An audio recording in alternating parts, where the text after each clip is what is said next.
नमस्कार मित्रांनो, मी साक्षी दळवी आणि तुमचं आपल्या चॅनलवर पुन्हा एकदा स्वागत आहे। तर मित्रांनो, कसे आहात? आशा करते की तुम्ही बरे असाल, मज्जेत असाल। तर मित्रांनो, महाराष्ट्राला छत्रपती शिवाजी महाराजांमुळे एक छान असा आणि दणकट असा इतिहास लाभलेला आहे। जर तुम्ही रायगड पाहिलात तर रायगडच्या अवतीभोवती असे बरेचसे किल्ले आहेत जिकडे बऱ्यापैकी जो इतिहास आहे तो घडलेला आहे। आणि तसाच हा एक किल्ला आहे कोकण दिवा।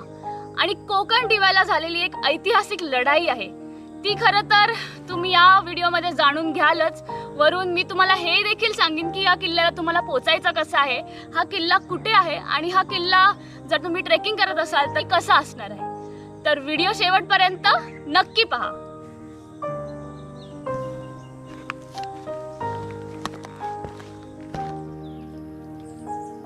कोकण दिव्याला जाणारे दोन मार्ग आहेत।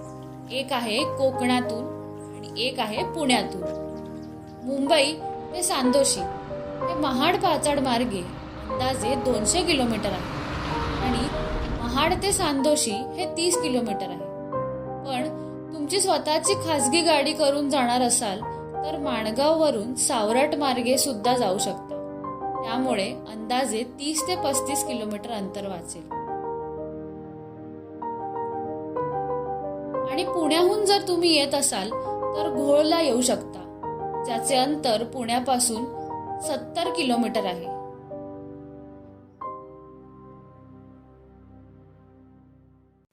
तर मित्रांनो, आता मी आहे कावळ्या गावात। इकडनं जेव्हा आम्ही गुगल मॅपमध्ये चेक केलं तेव्हा आम्हाला दाखवता रस्ता इकडनं सरळ सरळ, पण प्रॉब्लेम असा आहे की तिकडनं पुढे काही पायवाट नव्हती।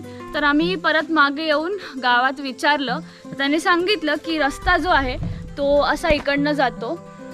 आणि जर तुम्ही पाहिलं तर इकडे अशी दोन झाडं आहेत, आंब्याची झाडं आहेत। तर तुम्ही लक्षात ठेवू शकता की जर तुम्ही इकडनं आलात तर तुम्ही असं जा। मित्रांनो, आता आपला जो ट्रेक आहे तो आपण सुरुवात करूया।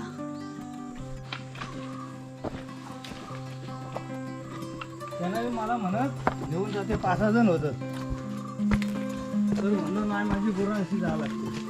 तर त्यांना इथं आलो आणि इथनं दाखवलं ते गेलं बरोबर, पण 7:30ला गेलो तर 4:30 वाजलं त्यांना यायला। ते निवांत आलं। किती वेळ लागतो? तसं का आम्ही 2 तासात जातो, तुम्हाला बराच टाईम लागेल। बरोबर 3 तास तरी लागतील ना? ठीक। कोणी आली हो? आम्ही मुंबईवरून। आम्ही कसं इथं असतो ती बिचारी गेलो आणि परत फोन केला, त्यांनी फोन नंबर ठेवून गेलो मला। किल्ला हा आहे ना? नाही, हा कोकण दिवा। हा कोकण दिव्यालाच जायचंय। हा, आणि बघा तिथं गेली ना त्या खिंडीत हा का अशी वाट वर फुटली, त्या बाजूनच चांगला रस्ता आहे होत। हा ठीक आहे, जाण ना। हा हा, धन्यवाद। धन्यवाद।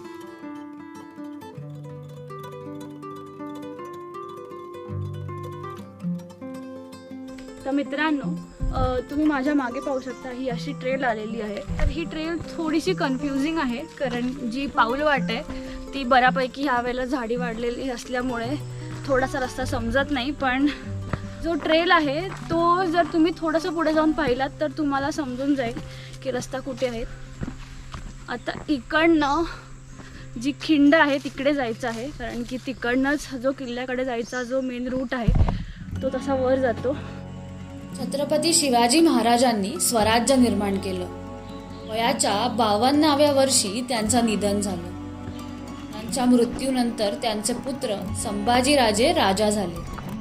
शौर्यामध्ये छत्रपती संभाजीराजे हे वडिलांच्या एक पाऊल पुढे होते, पण विश्वासघात झाल्यामुळे त्यांना मुघलांनी पकडले आणि ठार मारले। तर मित्रांनो, तुम्ही इकडे पाहू शकता आपल्याला अशाच या झाडी झुडपी म्हणून जायचं आहे। तर मी बघू शकता जो रस्ता आहे खिंडीपर्यंतचा तो मला वाटतं की असंच असणार, कारण की मागून लांबून जेव्हा पाहिलं होतं तर हे पूर्ण असं जंगलचा असा पॅच दिसत होता। तर आपल्याला मला वाटतं की असंच जायचं आहे आणि खिंडीच्या नंतर मग आपल्याला वर थोडंसं चढायला असणार आहे। तर मित्रांनो, तुम्ही पाहू शकता हा खेकडा इकडे लटकलेला आहे आता हा इकडे असा कसा लटकला, कुठून आला काय माहिती, पण आता हा इकडे पोचला कसा. तुम्हाला जर काही आयडिया असेल हा इकडे कसा आलाय तर नक्की कमेंट करून सांगा, काय माहिती. ए बापरे बाप, पूर्ण एकदम सर्कसच चालू आहे ह्याची. ई! ए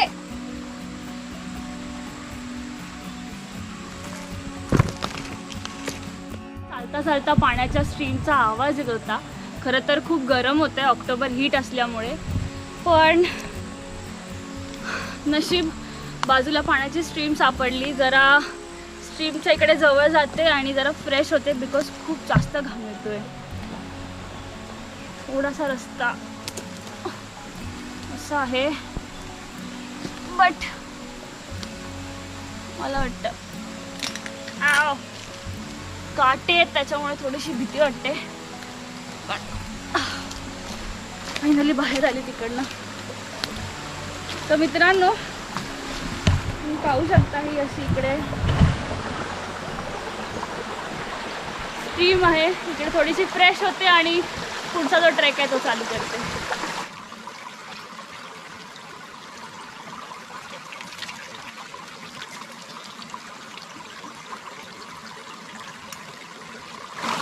पाण्याच्या स्ट्रीमनी खूप फ्रेश फील झालं, खूप थंड वाटलं. चला तर मग आता आपला जो पुढचा ट्रेक आहे तो आपण सुरू करूया.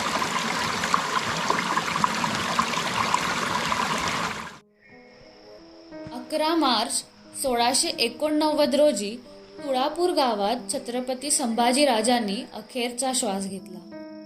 राजे संभाजीराजांच्या मृत्यूनंतर त्यांचे बंधू राजाराम राजे राजे झाले, पण राजाराम राजे वयाने खूपच लहान होते. काही दिवसातच किल्ले रायगडावर त्यांचा राज्याभिषेक झाला. आता दिल्लीच्या मुघल बादशाह औरंगजेब त्याच्या जास्तीत जास्त सैन्यासह दक्षिण भारतात म्हणजेच महाराष्ट्राकडे कूच करून आला. तर मित्रांनो, तुम्ही पाहू शकता ही एकदम जास्त खडी चढाई आहे आणि मला वाटतं आपण ऑलमोस्ट जवळ पोहोचलेलो आहोत त्या खिंडीच्या.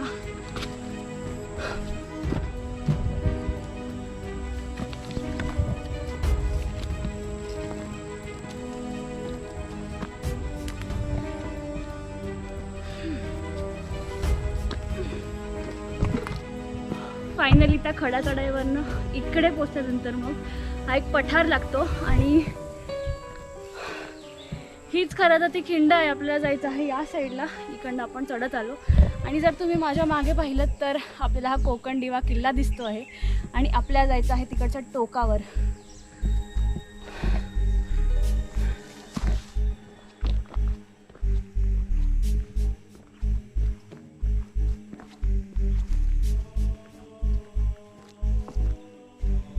पूर्वीच्या काळी हा जो रस्ता आहे तो एक घाट रस्ता होता आणि इकडे काही अवशेष आहेत, जसे की तुम्ही इकडे पाहू शकता. इकडे कातळात कोरलेल्या पायऱ्या आहेत. त्याच्यामुळे पूर्वीच्या काळी हा खूप इम्पॉर्टंट असा रस्ता होता, कारण की कोकणापासून देशात म्हणजे पुण्यात आणि पुण्यापासून कोकणात जर कोणाला जायचं असेल, ट्रॅव्हल करायचं असेल तर हा रस्ता यूज करण्यात यायचा. आणि इकडे पुढे एक जागा आहे, तिकडे टोल पण घेत असायचे. तर तुम्ही पाहू शकता आणि तुम्हाला समजेलच की ह्या किल्ल्याचं काय महत्त्व होतं.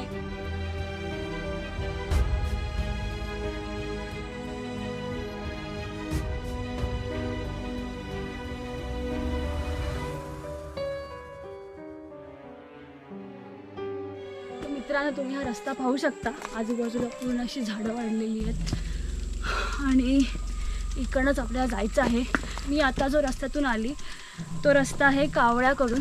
कावळ्या हे गाव आहे खालचं, जेकडनं मी आली. आणि इकडे खरं तर 3 रस्ते. जर तुम्ही पुण्यावरनं येत असाल तर तुम्ही घोडवरून गाजराईवाडीतून येऊ शकता. आणि दुसरा रस्ता आहे तो आहे सांडोशीमधनं.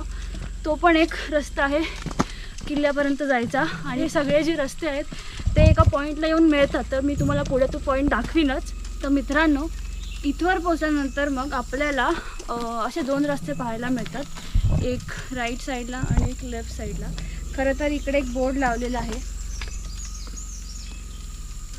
हा असा इकडे बोर्ड लावलेला आहे.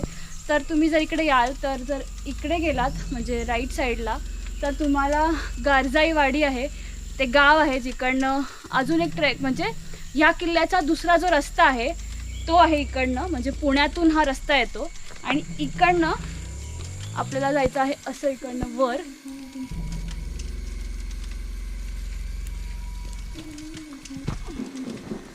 आता आपण खिंडीतून वर किल्ल्याकडे जातोय आणि हा रस्ता काही इथं असा आहे, तुम्ही पाहू शकता.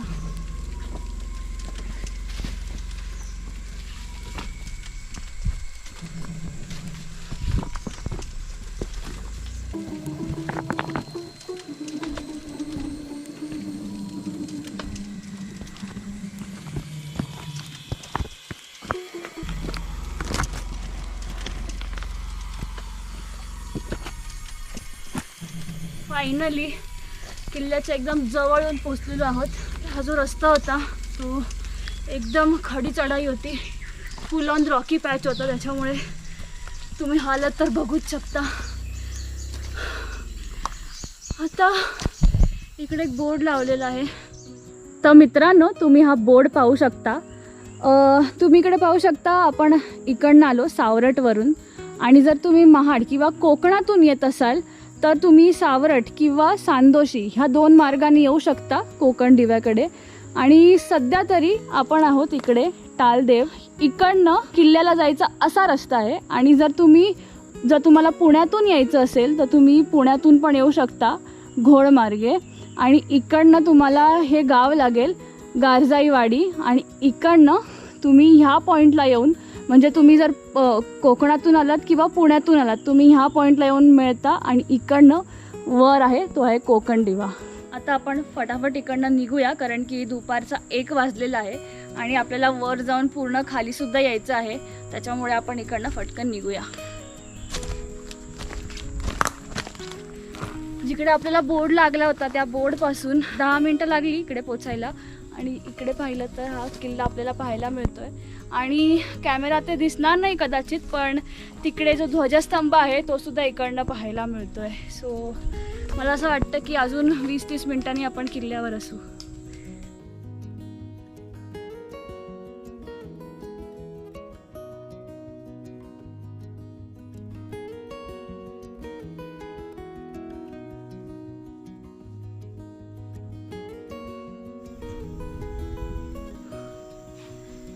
तर मित्रांनो, इकडे खरं तर बऱ्यापैकी खडी चढाई आहे आणि अजून पण बाकी आहे, त्याच्यामुळे मी एक छोटासा रेस्ट घेतलाय. इकडे असं एक झाड दिसलं, तुम्ही पाहू शकता. मी असं मस्त इकडे चढून बसलेली आहे, खूप कम्फर्टेबल आहे. तरी अजून बराच किल्ला बाकी आहे चढायचा. मला वाटतं की अजून 20 मिनिटात आपण पोहोचू, कारण की बऱ्यापैकी जो रॉक पॅच आहे तो असा चढूनच जायचा आहे. 2 मिनिटं इकडे रेस्ट करते आणि नंतर मग ट्रेकला चालू करते. किल्ले रायगडावर असलेल्या छत्रपतींच्या उर्वरित सर्व राजघराण्याला त्याला मारायचे होते, म्हणून रायगड काबीज करण्यासाठी त्याने प्रथम आपला नेता जुल्फिकार खान याला सुमारे 5000 सैन्यासह पाठवले. त्याने रायगडाला वेढा घातला, पण ते पुरेसे नव्हते. त्यामुळे औरंगजेबाला आणखी सैन्याची विनंती जुल्फिकार खानाने पाठवली. विनंतीनुसार औरंगजेबाने त्याच्या सर्वात विश्वासू नेता शहाबुद्दीन खान ह्याला त्याच्या सैन्यासह रायगडाकडे कूच करायला आदेश दिला. आदेशानुसार शहाबुद्दीनने 5000 माणसांची मोठी फौज बरोबर घेतली. वाटेत माणकोजी नावाचा आणखी एक मराठा सरदार त्यांच्या 2000 सैन्यासह सामील झाले. परिणामी 7000 मोठ्या सैन्याने रायगड किल्ल्याकडे कूच केले. हे सैन्य देवघाटावर आले. घोड आणि गारजाईवाडी गावात सैन्याने मोहीम चालवली. मोहिमेनंतर त्यांनी जुल्फिकार खानाच्या बेढ्यात सामील होऊन रायगडावर हल्ला करण्याची योजना आखण्यास सुरुवात केली. कोकण दिव्याच्या खिंडीत कुशल सेनानी म्हणून जिवाजी नाईक सरकेल आणि सांडोशी गावचे इनामी वतनदार गोंदाजी जगताप यांची नियुक्ती होती. या खिंडीमध्ये त्यांनी शहाबुद्दीन खानच्या 5 ते 6 हजार सैनिकांविरुद्ध फक्त 10 सैनिकांना घेऊन ते गनिमी कावा करून लढले. युद्ध अफाट झाले. आपला पराभव निश्चित हे शहाबुद्दीन खानला लक्षात आले. तर मित्रांनो, ही जी चढाई आहे ती एकदम खडी चढाई आहे कम्प्लिटली, आणि बरेच मोठे रॉक पॅचेस आहेत. आणि इथे पोचल्यानंतर मग ऑलमोस्ट पोचलेलोच आहोत आपण. इकडे आपल्याला अशा कातळात कोरलेल्या पायऱ्या लागत आहेत, तुम्ही पाहू शकता. हे युद्ध इतकं प्रचंड होतं की ते 16 तास चाललं. आता लढाई मराठ्यांनी जिंकली होती, पण त्याच्या शेवटी शिवाजी नाईक सरकले व गोंदाजी जगताप आणि आणखी काही सैनिकांचा मृत्यू झाला. उरलेल्या सैनिकांनी त्यांचे मृतदेह गावात आणले. परिणामी हा आतापर्यंतचा सर्वात मोठा विजय ठरला. तर मित्रांनो, फायनली कोकण दिवाचा जो केव आहे ती आपल्याला लागलेली आहे. ते ज्या मी तुम्हाला आता सांगितलं, ज्या कातळात कोरलेल्या पायऱ्या होत्या, तिकडनं 2 मिनटात वर आल्यानंतर मग आपल्याला ही केव लागते. आणि तुम्ही पाहू शकता ही केव इकडे, आणि इकडनं वर किल्ल्याचा जो माथा आहे तो आहे. खरं तर बऱ्यापैकी हा जो ट्रेक आहे तो खूप एक्झॉस्ट करणारा होता. येतानाच आम्हाला 3.5 तास लागले आणि जाताना पण मला वाटतं की 2 तास वगैरे लागतील. त्याच्यामुळे या केवमध्ये चांगली रेस्ट वगैरे करून मगच वरचा जो किल्ला आहे तो पाहू आणि नंतर मग खाली उतरायला घेऊ. तसं तर मित्रांनो, तुम्ही पाहू शकता या केवला असे 2 पार्ट आहेत आणि बऱ्यापैकी हे कोरून बनवण्यात आलेली आहे ही केव. आणि तुम्ही पाहू शकता इकडे, म्हणजे आतमध्ये पाणी येऊ नये म्हणून मग जी भिंत आहे त्याला अशी एक खास बनवण्यात आलेली आहे, म्हणजे इकडनं पाणी जेव्हा सीप इन होईल तेव्हा असं इकडनं बाहेर निघेल. आणि कंप्लीट अशी सिस्टीम इकडे दिसते आपल्याला. आणि इकडे एक छोटीशी टाकी आहे, सो मे बी इकडे पाणी वगैरे भरत असेल, पण माहिती नाही आता इकडे काही आहे नाही.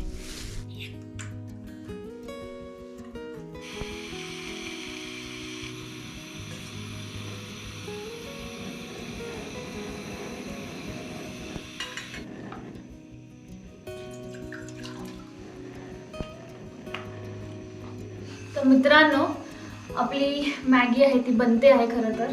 आणि हा जो कचरा आहे तो मी इकडनं उचलून घेऊन जाणार आहे. जर तुम्ही येत असाल तर तुम्हीसुद्धा जर जो पण काही कचरा होत असेल तर तुमच्यासोबत रिटर्न घेऊन जा. आणि खरं तर आजूबाजूला पण काही जो कचरा असेल तो पण आम्ही रिटर्न घेऊनच जाऊ. तर हे लक्षात ठेवा. आता मॅगी झाल्यानंतर मग फटाफट मॅगी खाऊ, कारण की भूक खूप लागली आहे. हा जो ट्रेक आहे तो मोठा आहे. इकडे येईपर्यंत जसं मी तुम्हाला सांगितलं 3.5 तास लागले. आता वर जाऊ, जो किल्ल्याचा वरचा भाग आहे तो फिरून घेऊ आणि नंतर मग रिटर्न जाऊ.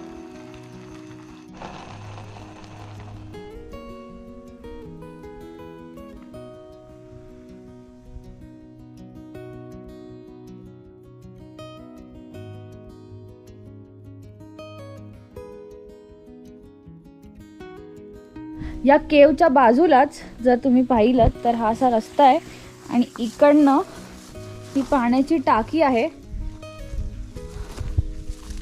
तुम्ही पाहू शकता. आणि पाण्याच्या टाकीच्या इकडे जर जवळ जायचं असेल तर इकडे एक होल आहे, तर तिकडे जाऊन दाखवते तुम्हाला.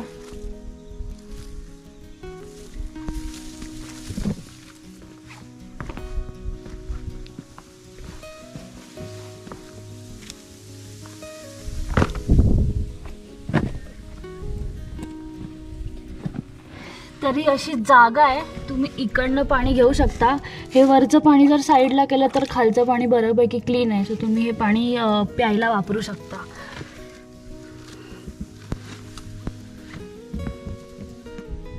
तर मित्रांनो, जो ब्रेक होता तो घेतला, मॅगी वगैरे पण खाल्ली, रेस्ट वगैरे केला.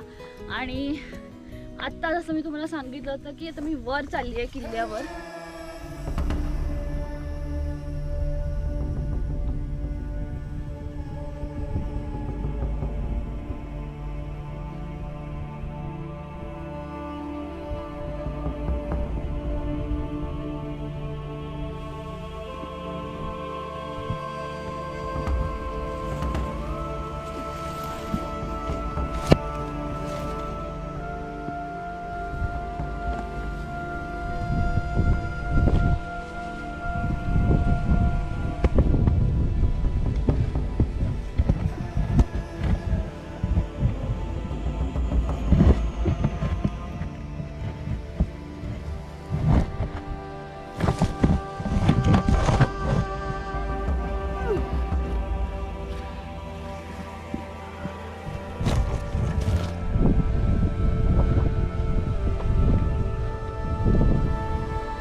जो किल्ला होता तिकडनं खाली पोचलेली आहे. ही खिंड आहे खरं तर, जिकडे आपण तो बोर्ड पाहिला होता. की आता वाजले आहेत 4:45 आणि इकडे पुढे ही खिंड ज्यांनी लढवली ते वीर मावळ्यांचे वीरघळी आहेत.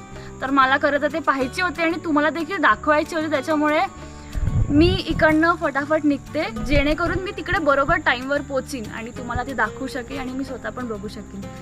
कारण की एवढी मोठी हिस्ट्री जी या जागेवर घडलेली आहे आणि अशाच वीर मावळ्यांचं इकडे वीरघळ आहे, म्हणजे स्मारक वगैरे आहे. तर आपण ते पाहायला जाऊया.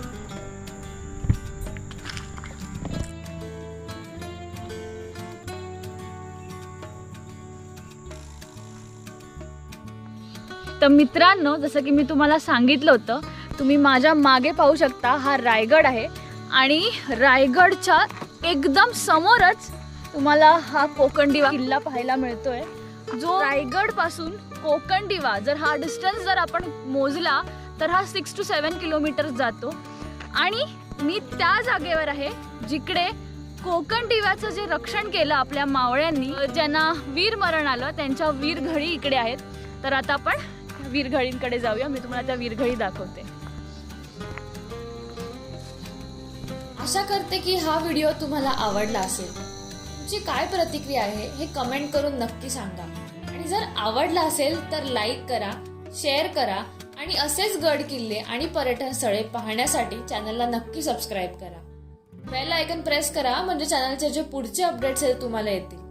तर भेटूया पुढच्या व्हिडिओमध्ये. धन्यवाद.